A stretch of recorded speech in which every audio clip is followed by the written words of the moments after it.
अस्सलामुअलैकुम। आज हम एक बार फिर से गहराई में उतर रहे हैं और इस बार हम कुरान के 5वें पारे के एक हिस्से पर बात करेंगे। हमारे पास जो जानकारी है वो असल में सूरह अन-निसा की आयत 23 से आगे का उर्दू तर्जुमा है।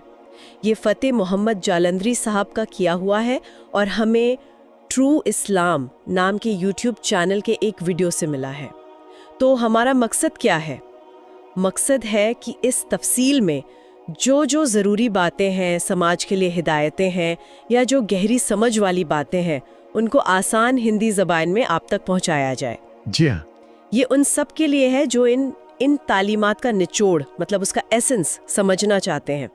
तो चलिए मिलकर इसे समझने की कोशिश करते हैं। तो शुरुआत करते हैं पारिवारिक और सामाजिक रिश्तों से। इसमें निकाह यानी शादी ब्याह के नियमों पर काफ़ी तफसील है। स्रोत में साफ साफ बताया गया है कि किन रिश्तों में निकाह हराम है, मतलब मना है, जैसे माँ, बेटी, बहनें वगैरह। जी हाँ। और एक और अहम बात, जो पहले से शादीशुदा औरतें हैं उनसे भी निकाह नहीं हो सकता। हाँ, ये एक आम उसूल है। लेकिन देखिए, इसमें खास सूरत का भी जिक्र है। वो औरतें जो जंग में बंदी बना ली गई हों, जिन्हें बांदियां कहा गया है। आयत कहती है, और शोहर वाली औरतें भी तुम पर हराम हैं, मगर वो जो कैद होकर बांदियों के तौर पर तुम्हारे कब्जे में आ जाएं। ये जाहिर है उस जमाने के जो हालात थे उसके संदर्भ में एक नियम था। अच्छा। और इसी के साथ निकाह में मेहर की अहमियत पर भी जोर दिया गया है। हाँ, मेहर, ये क्या होता है?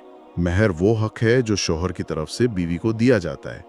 इसको तय करना और अदा करना जरूरी बताया गया है। अच्छा, तो ये तय करना और देना मतलब लाजमी है? बिल्कुल, स्रोत तो यही कहता है, लेकिन इसमें थोड़ी नरमी भी है। अच्छा। अगर बाद में पति पत्नी आपस की खुशी से मतलब रजामंदी से तय किए गए मेहर में कुछ कम या ज्यादा करना चाहें, हाँ। तो इसकी इजाजत है। लिखा है, आपस की रजामंदी से मेहर में कमी बेशी कर लो तो तुम पर कुछ गुनाह नहीं। और फिर याद दिलाया गया कि अल्लाह सब जानने वाला, हिकमत वाला है। मतलब हर हुक्म के पीछे कोई वजह, कोई मसलहत होती है। अच्छा, एक और सिचुएशन की बात हुई है कि अगर कोई मर्द है और वो किसी आज़ाद मुसलमान औरत से निकाह करने की माली तौर पर या किसी और वजह से ताकत नहीं रखता, हाँ। तो उसके लिए क्या ऑप्शन है? जी हाँ, उसके लिए भी जिक्र है।